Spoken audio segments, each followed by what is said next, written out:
Ողջույն սիրելիներս, եւս մեկ անգամ ուզում եմ նախ շնորհակալություն հայտնել բոլոր արձագանքների համար։ Միայն մի խնդրանք, երբ որ դուք արձագանքում եք, հայտնեք ձեր կարծիքը, ասեք, որ դուք համաձայն չեք իմ հետ, եթե համաձայն չեք, բայց պետք չի ինձ խելք սովորեցնել։ Այսինքն, ես կարծում եմ, որ այսպես է, դա նորմալ է։ Երբ որ դուք ասում եք, այ դու անգրագետ, ոնց դու չես հասկանում, որ դա այսպես է, դա արդեն ուրիշ ձևի է, եւ չեմ կարծում, որ շատ մարդիկ կան, որոնք իզնից շատ են կարդացել կամ իզնից շատ գիտեն։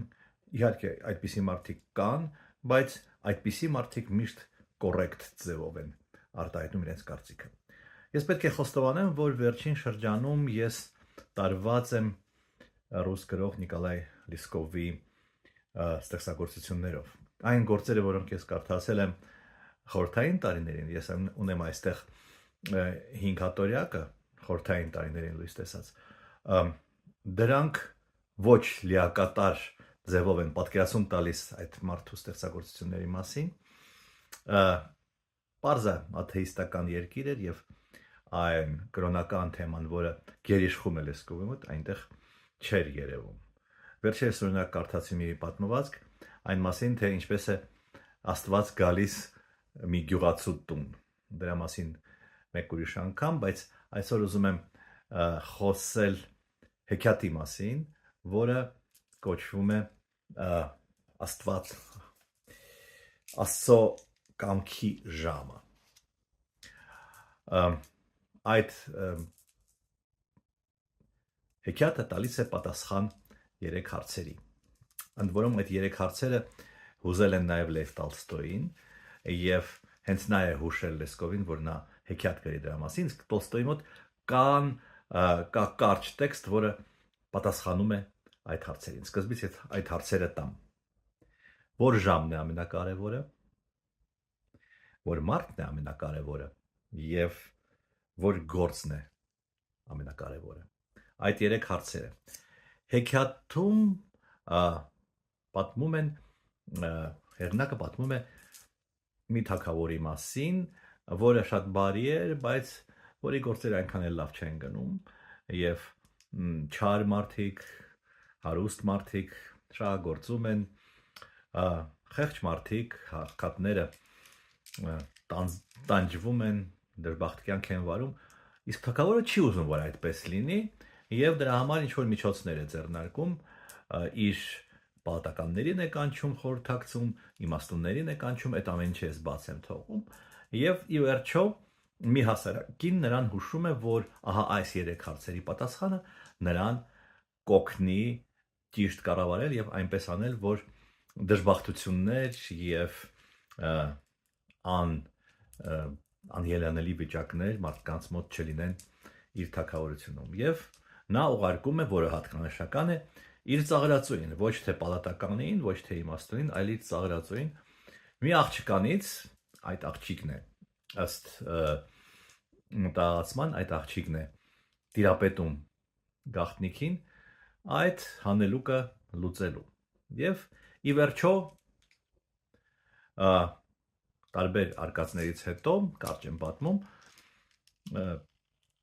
ծաղրածուն տեսնում է այդ աղջկան, այդ աղջիկը տալիս է 3 հարցերի պատասխանը եւ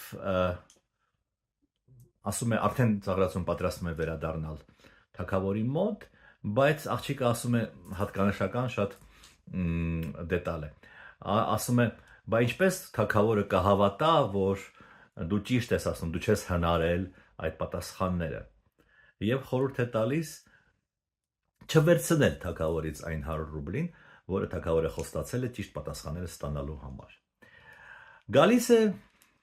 է պատասխանները եւ պալատականները իհարկե ասում են, ինչ է, ծաղրածուն ինչ որ բան է իրենց հնարում, բայց թագավորը այնքան խելացի է եւ շրջայց, որ հասկանում է, որ պատասխանները ճիշտ են։ Եվ ցանկանում է էլի շատ հետաքրքիր մի շրջադարձ, հասկանում է, որ լավ կլիներ, որ հենց այդպես էլ ինքը ապրի եւ այդպես էլ կառավարի իր երկիրը, Բայց հետո միտքը փոխում է։ Մտածելով, որ ինքը այո, այդպես կկառավարի, բայց նրա հարևանները այդպես չեն կառավարի, եւ եթե համընդհանուր չեն այն սկզբունքները, ապա դրանից ոչ մի բան դուրս չի գա։ Շատ արդիական մի դիտարկում է, այսպես ասեմ, հա, որովհետեւ եթե դու ուզում ես, չգիտեմ, խաղաղության կամ բարության կամ հումանիզմի գաղափարները առաջ տանես, ապա դրանք պետք է լինեն համընդհանուր, մեծ նարատիվներ, ինչպես ասում են, հա։ Մի խոսքով, այդպիսի մի հեքիաթ է, որը լույս է տեսել 1890 թվականին, իսկ հիմա հարցերի պատասխանները, որ ժամն է Աստծո կամքի ժամը, որ ժամն է ամենակարևորը, այն ժամը, որը մենք հիմա ապրում ենք, որ մարդն է ամենակարևորը, այն մարդը, որի հետ մենք ապրում ենք, որը մեր կողքին է, իսկ որ գործն է կարևորը, այն գործը, որը մենք պետք է անենք այդ մարդուն երջանկացնելու համար, մեկ մարդ կարող է չլինել, կարող է լինել 1000 մարդ, բայց մեր կողքին, մեզ հետ առնչվող, այդպիսի պատասխաններ է ստանում, իմաստուն պատասխաններ է ստանում Լեսկովը և դրանից առաջ Տոլստոյը, ես խնդրում եմ այդ հարցերի մասին մտածեք, լավ մնացեք։